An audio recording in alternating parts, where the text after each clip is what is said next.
Assalamualaikum warahmatullahi wabarakatuh. Perkenalkan, kami dari kelompok 7 beranggotakan 4 orang, terdiri dari Aulia Nada Hasanah, Marbella Aulia Putri, Resma Faniza, dan Feni Triosi Putri. Kelompok kami akan membahas tentang analisis investasi publik.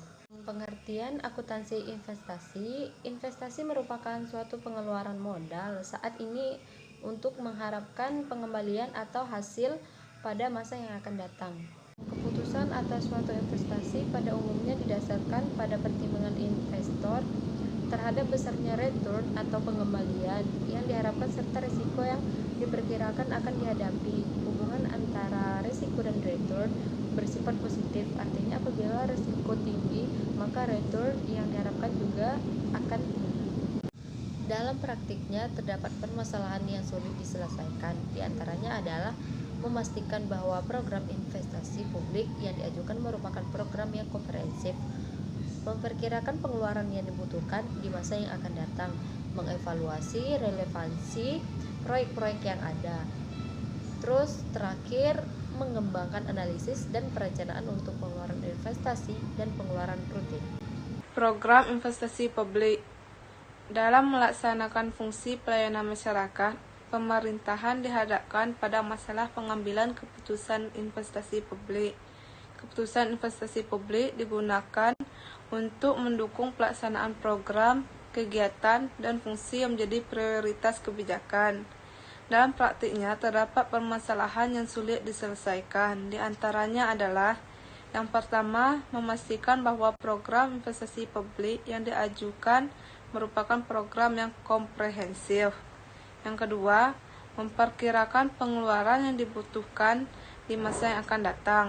Yang ketiga, mengevaluasi relevansi proyek-proyek yang ada. Dan yang keempat, mengembangkan analisis dan perencanaan untuk pengeluaran investasi dan pengeluaran rutin. Aspek kelayakan investasi terdiri dari 4. Yang pertama, aspek teknis. Aspek teknis merupakan bagian penting dari analisis investasi yang harus dipertimbangkan. Jika suatu usulan investasi sudah tidak layak dilihat dari aspek teknisnya, maka usulan tersebut menduduki prioritas untuk ditolak. Yang kedua, aspek sosial dan budaya.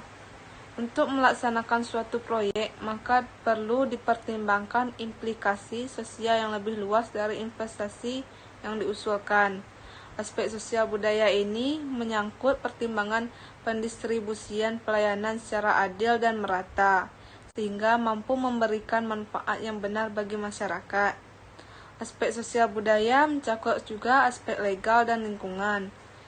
Suatu proyek investasi yang akan dilakukan harus mempertimbangkan aspek legalitas dan dampak lingkungan yang merugikan.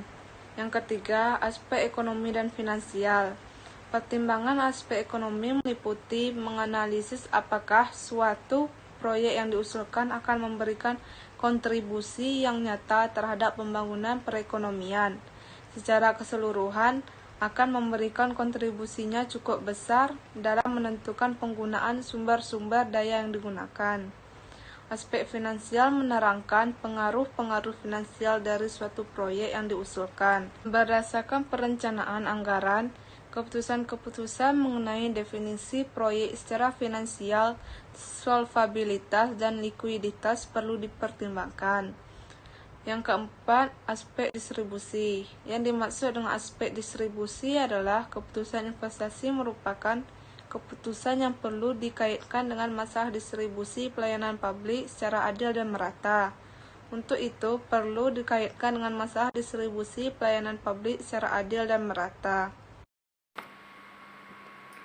Faktor-faktor yang mempengaruhi investasi publik. Yang pertama ada tingkat diskonto, merefleksikan tingkat keuntungan atau rate of return yang diperoleh dari suatu proyek dengan tingkat risiko tertentu. Yang kedua, inflasi. Penilaian investasi harus mempertimbangkan perkiraan tingkat investasi. Yang ketiga, risiko dan ketidakpastian. Required rate of return akan semakin tinggi jika risiko investasi naik. Yang keempat, menurunkan risiko investasi. Capital rationing adalah keadaan ketika organisasi menghadapi masalah ketersediaan dana untuk melakukan pengeluaran investasi. Teknik dasar penilaian investasi publik. Terdapat 4 langkah utama untuk mengevaluasi suatu proyek investasi. Yang pertama, identifikasi kebutuhan investasi yang mungkin dilakukan. Yang kedua, menentukan semua manfaat dan biaya dari proyek yang akan dilaksanakan.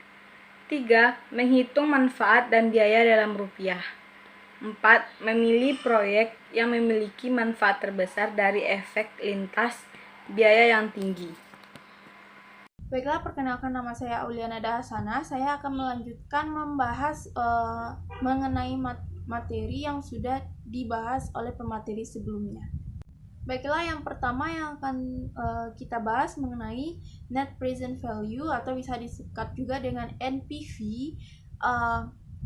yaitu dihitung dengan cara mendiskontokan aliran kas di masa yang akan datang atau future cost flow dengan faktor diskonto tertentu yang merefleksikan biaya kesempatan modal atau opportunity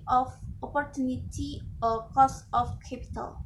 Selanjutnya yang kita bahas yaitu net present benefit atau bisa disingkat juga dengan NPB atau dalam bahasa Indonesianya yaitu manfaat bersih sekarang, merupakan nilai bersih suatu proyek setelah dikurangi seluruh biaya pada 1 tahun tertentu dari keuntungan atau manfaat yang diterima pada tahun yang bersangkutan dan didiskontokan dengan tingkat bunga yang berlaku.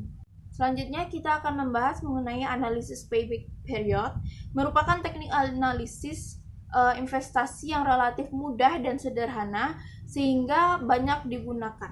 Lanjut, kita akan membahas mengenai analisis biaya manfaat atau bisa disebut juga dengan cost benefit analysis atau bisa disingkat juga dengan CBA atau nama lainnya yaitu benefit cost ratio, merupakan cara mengevaluasi suatu proyek dengan membandingkan nilai sekarang dari seluruh manfaat keuntungan yang diperoleh dengan nilai sekarang dari seluruh biaya proyek tersebut.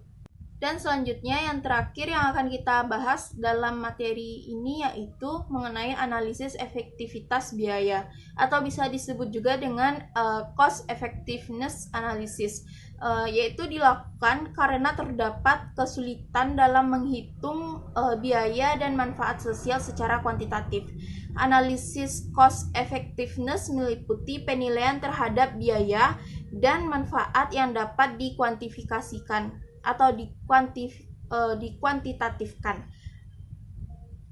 baik di masa sekarang maupun di masa yang akan datang atas suatu proyek dengan pengaruh atau dampak yang tidak dapat dikuantitatifkan, namun nilainya tidak dapat dinilai. Baiklah, hanya itu yang dapat saya sampaikan. Mohon maaf jika banyak kekurangan baik yang sengaja maupun yang tidak sengaja yang dilakukan oleh kelompok 7. Mohon maaf sebesar-besarnya. Wabillahi taufiq wal hidayat. Wassalamualaikum warahmatullahi wabarakatuh.